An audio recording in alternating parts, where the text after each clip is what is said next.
Sérgio, Opa, pode falar. é, eu tô querendo perguntar o seguinte, esse capítulo aí, ele é os focos de tensão na América, parte um ou parte 2? É o parte um. Parte um, né? É a parte um, lá dentro daquela linha de aprendizagem lá, unidade de aprendizagem. Se não O me engano, senhor, é a 3. o senhor viu lá o texto que eu mandei lá para o senhor no seu privado? Você não respondeu o negócio? Ah, Eu não, mandei a atividade no primeiro aí é o olhar. seguinte, eu recebi hoje textos dos alunos do primeiro ano, do segundo ano, eles mandaram ali naquele horário específico, então mandou no privado, não deu para abrir, eu vou olhar hoje à tarde, tá certo? Mas pode ficar tranquilo, vou olhar todos lá. Né? Beleza. E eu falei que só podia ser naquele horário ou nesse horário agora até terminar, porque quando você manda para mim lá no privado, vem a hora que você mandou, entendeu? Então eu sei que tem alguns alunos que não estavam participando, depois uns ligam para os outros e tal, e aí ele faz o exercício e entrega hoje às 16 horas, aluno que não participou. Então eu não quero aceitar esse pessoal Ô, aí, eu quero Sérgio, só exatamente quem estava presente nas aulas. Oi? eu te mandei 5 minutos, 5 minutos atrasada, mas é porque eu tive que passar ali, porque eu errei um negócio Não tem problema não, estou para aceitando resumir. agora. Já falei para vocês, estou bonzinho até 11h30. Né? Aí depois eu Beleza. não vou aceitar mais não, porque, igual eu falei para vocês, tem alguns alunos que não estavam participando e tal, e depois eles estavam mandando depois. Né? Eu vou fechar essa nota de exercícios lá com outros exercícios que vocês fizeram lá. Assim, eu dei uma olhada lá no começo do ano, que já tem tempo para caramba e tal, né? E vou colocar notas aqui. Certo, de qualquer maneira, eu acho que a participação foi boa, né? Quase todo mundo deve receber essa nota aí, tá? Aí é o seguinte, falando aqui sobre a Venezuela, né? Nós temos aqui a Venezuela, socialismo e petróleo.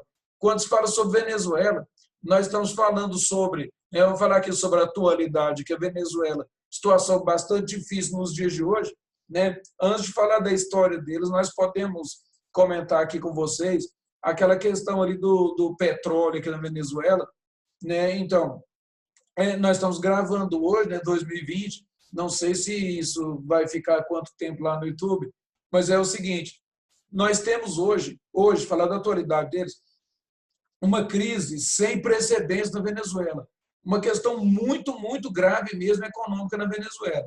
Só que aí você tem que entender que nós temos dois agravantes nesse 2020 aqui para a Venezuela. Primeira coisa, essa pandemia de Covid-19, né, dessa doença causada pelo vírus, lá o coronavírus, nós temos um outro problema também. Né? E olha o tanto que eu passei rápido sobre o coronavírus, que já é bastante grave. Mas nós temos um outro problema também, que é a superprodução de petróleo no mundo inteiro. E aí o que acontece? Os países produtores não estavam entrando em acordo, né, em diminuir essas cotas, diminuir esse nível de produção. E aí acontece o quê? O preço do petróleo começou a cair. Né? É meio estranho falar isso, parece que é impossível, mas o preço do petróleo começou a cair, o preço do barril de petróleo. Por quê? Porque o mundo inteiro começou a produzir demais. Já tem uns, uns 2 anos aí, mais ou menos, que esse valor vem aumentando, né? E depois agora vem aumentando também a produção. Agora a produção está grande demais e o preço começou a cair. Tá? Aqui no Brasil, aqui nós pagávamos gasolina, aqui já chegamos a pagar 5,20. 5,20, depois 5, depois 4,50 e agora 3,90, né? E o preço continua caindo. Né? Então, agora, no caso da Venezuela, o problema para eles é grave. Por quê? Porque a base da economia deles é a exportação de petróleo. Isso já acontece já há muito tempo. Só que aí, o que acontece? Mesmo tendo essa base de exportação de petróleo, né, o governo já há muito tempo que confia nisso, que o petróleo vai estar sempre com preço altíssimo e tal, e não desenvolveu no país mais algumas outras atividades que pudessem manter o país funcionando caso, né, ocorresse uma crise com o petróleo, alguma coisa nesse sentido. Então, a Venezuela sofre muito por causa disso. Né? Com os anos, aí, com o passar dos tempos, né, o petróleo vem baixando, né, a Venezuela arrecada menos, né, e aí depois, é claro, o governo não tem como sustentar o país basicamente com o petróleo. Né? Uma aguinha aí, né, se alguém quiser aí, tá uma olhadinha.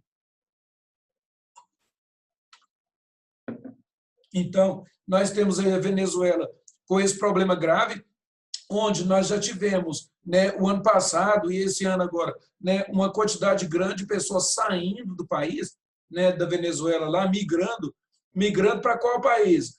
Basicamente qualquer um, certo? Então, eles saem da Venezuela, alguns entram aqui pelo Brasil, outros tentam, né, a distâncias maiores, alguns atravessam pelo Brasil e acabam entrando aqui, no caso, em outros países aqui de linguagem espanhola, certo?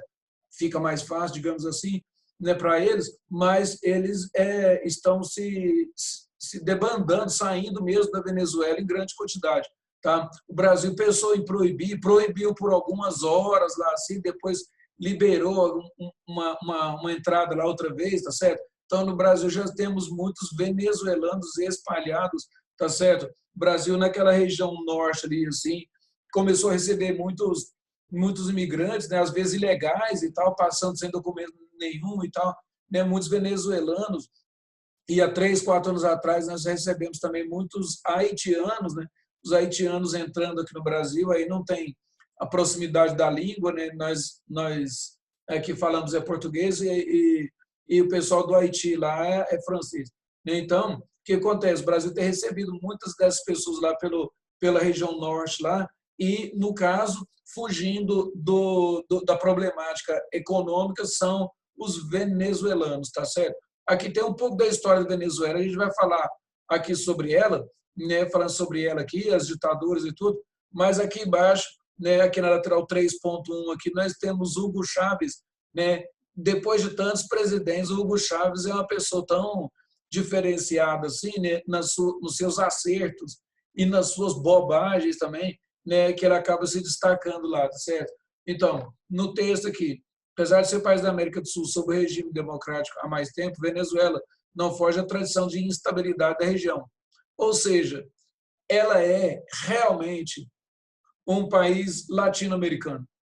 Latino-americano, certo? Então, nós temos o quê? Não foge dessa instabilidade política que a América Latina já viveu, certo? Nós tivemos a Venezuela se tornando um país democrático e tal, e depois vem aquela instabilidade, igual o Brasil se tornando democrático, vem instabilidade, ditaduras, né? O próprio Chile, Argentina e tal. Então, né, mais uma vez confirmando aí a latinidade, digamos assim, da Venezuela. O país foi dominado por regimes autoritários durante a primeira metade do século XX, período também marcado pelo crescimento da indústria do petróleo. Ainda hoje, a principal economia venezuelana. Quando fala em indústria do petróleo, na verdade, né, foi descoberto naquela região lá esse mundo de petróleo, né? A Venezuela já foi o 5º maior depósito de petróleo do mundo, né? Hoje essa questão aí de 5º maior, ela perdeu o cargo lá, assim, né? Ela perdeu esse status aí porque nós descobrimos, né, aqui no Brasil, na nossa Petrobras descobriu na Líbia, lá na África, Líbia, né, uma imensa quantidade de petróleo, né? Então, hoje a ONU acredita que a Líbia é o 5º maior depósito de petróleo, mas mesmo assim, né, a Venezuela ainda tem uma riqueza completamente gigantesca de petróleo lá por baixo, tá certo?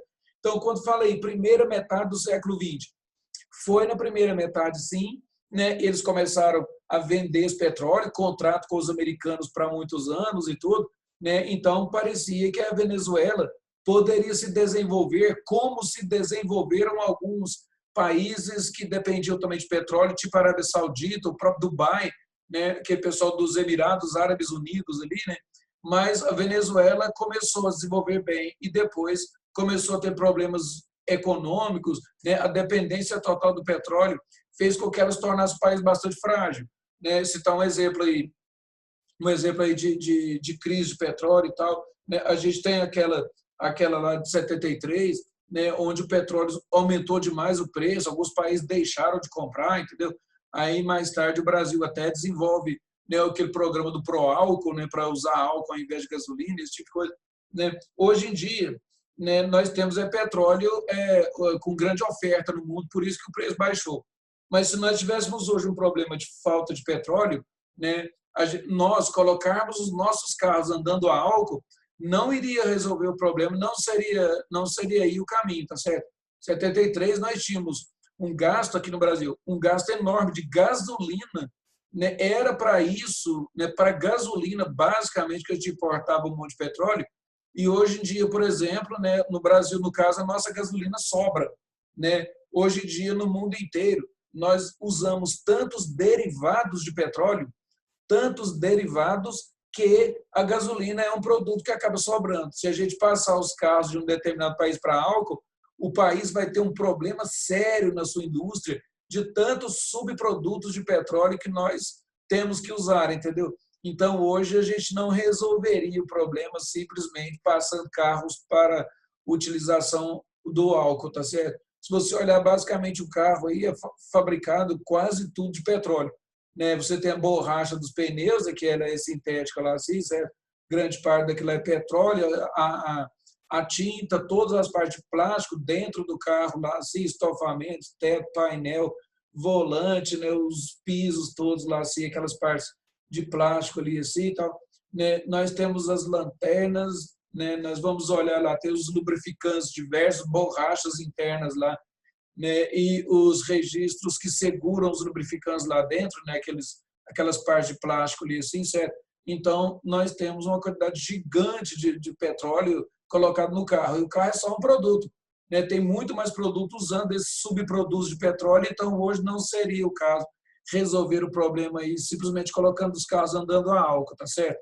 Então, voltemos aqui na nossa questão do Venezuela. Com a queda do ex-ditador Marcos Pérez Jiménez, né, a democracia foi instaurada com dois partidos se alterando no poder, social-democrata e democrata cristão. Quando você olha os nomes dos partidos, não dá a impressão que todos querem o melhor para o país? Colocam os nomes legais assim, né? Então, social, aí que beleza. Estamos olhando para a sociedade democrata cristão, certo? Então, aqui na Venezuela, no caso deles lá, né, são todos o quê? Todos cristãos? Sim.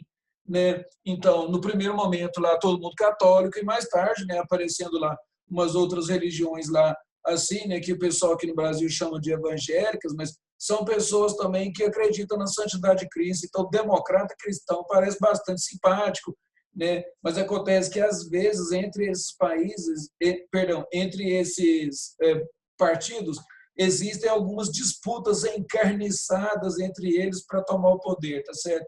Então, esses nomes aí não significam muita coisa.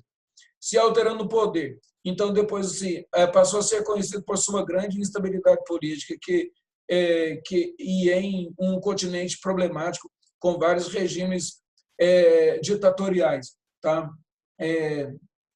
Para que apareça todo o texto aqui na minha tela, fora essa telinha menor de vocês aqui, o texto fica meio pequeno aqui para ficar lento, mas vai dar para fazer isso. A economia venezuelana gira principalmente em torno de um produto, o petróleo. Nesse aspecto, grande parte de suas atividades econômicas estão atreladas ao setor petrolífero, o que faz Venezuela a quinta maior exportadora de petróleo do mundo. Durante a crise do petróleo em 1973, houve uma expansão significativa da economia venezuelana. Contudo, essa expansão não contribuiu para a melhoria dos indicadores sociais do país.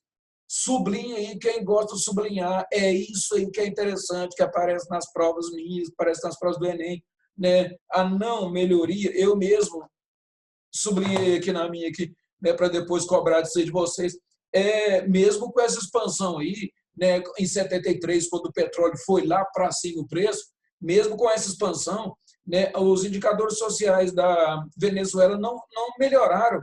Quer dizer, o país ganhou muito mais dinheiro, mas esse dinheiro não foi colocado, né, a favor da população, né? Então, você tem um crescimento gigante da quantidade de dinheiro no país, mas acontece que não melhorou a vida da população, certo? Então, se você observar, por exemplo, em outros países, você vê uma melhoria de vida da população, né, com essa questão de exploração de petróleo. Os governos tentam melhorar a vida da população, quer dizer, dar mais estrutura para o país, né, melhor educação, mais empregos, esse tipo de coisa. Investem em outras atividades onde o povo possa ser empregado, né? Mas na Venezuela, né, eu conheci alguns alunos de lá, né, até já comentei com vocês, que são amigos dos meus filhos aqui, Então, lá na Venezuela, mais ou menos assim, tem gente que trabalha com petróleo, esse está com tudo. E quem não está ligado a petróleo não está com nada. Quer dizer, tem outras atividades até que tem, mas não tem possibilidade de você melhorar de vida, ficar rico. A educação não é lá mais essas coisas, né? Muita gente sai de lá para fazer curso superior, né? Foi o caso desses alunos que vieram para cá para o Brasil e conheceram meu filho aqui, então eu tive contato com os caras. Então, nós temos assim, né, poucas pessoas lá com possibilidade de melhorar. Por quê? Porque são poucas pessoas ligadas diretamente ao petróleo, né? Muitas empresas lá na Venezuela que exploram o petróleo, exportam petróleo, são empresas americanas que têm funcionários americanos. Quer dizer, naquele espaço ali de maior ganho de dinheiro, de maior comando, ficam os americanos. E fora da questão do petróleo, você vai encontrar poucos empregos, a questão de algumas lojas na cidade, né? Você tem a Venezuela com aquela floresta amazônica toda, né? Esqueceu, é a floresta amazônica. Então, não tem aquelas grandes quantidades de áreas de pastagens, né? Aquela possibilidade de desenvolver muita agricultura, né? Então, isso lá, né? Se tivesse colocado muito dinheiro nessa linha de desenvolvimento, talvez tivesse desenvolvido, né? Mas você tem, assim, a exportação principal é o petróleo. Se tem um problema com a exportação de petróleo, o país tem uma diminuição drástica na sua economia, né? Então, a Venezuela passa por esse tipo de dificuldade. E aí, é claro, para administrar essa riqueza do petróleo, tem muita gente querendo, né, tomar o poder ou se manter no poder, né? E isso aí é uma coisa bastante grave, atrapalha muito a economia do país, tá? Então, isso aí é uma questão bem interessante para explorar isso aí, tá? Que nós temos aqui a questão, dados gerais aqui sobre o país, né? E depois aí nós temos o início dessa parte aqui mais política, que é o governo de Hugo Chávez, tá certo? Nesse início aqui, né, vai falar sobre outros governos anteriores a ele, né? Hugo Chávez chegou a governar, depois houve processo de impeachment, depois ele voltou a governar. A gente vai ver isso aí com mais detalhe em outro horário, tá certo? Agora eu vou parar aqui a nossa gravação e depois a gente volta a falar sobre o governo da Venezuela, tá certo? Até mais a todos, obrigado pela atenção e fiquem com Deus.